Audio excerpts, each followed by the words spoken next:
اللهم اجعلني സലമൻ ലിഔലിയാഇക,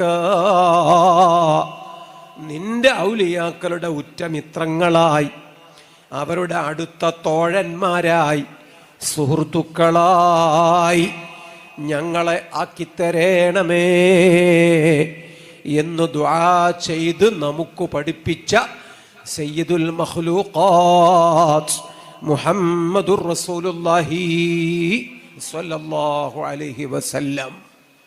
പ്രിയപ്പെട്ട സഹോദരന്മാരെ, നബിതങ്ങൾ ഈ ദുആ നിർവഹിച്ചത് അവിടുത്തേക്ക് വേണ്ടിയല്ല, നമുക്കൊക്കെ വേണ്ടിയാണ്. നമ്മൾ അള്ളാഹുവിൻ്റെ ഔലിയാക്കളെ കാണണം, എന്നിട്ട് അവരുടെ സ്നേഹം ചോദിച്ചു വാങ്ങണം. നമ്മുടെ മനസ്സിൽ അവരെ പേര് കൊത്തിവെക്കണം.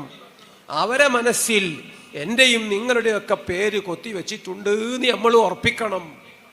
എന്നാൽ നമുക്ക് രക്ഷപ്പെടാൻ വഴിയായി.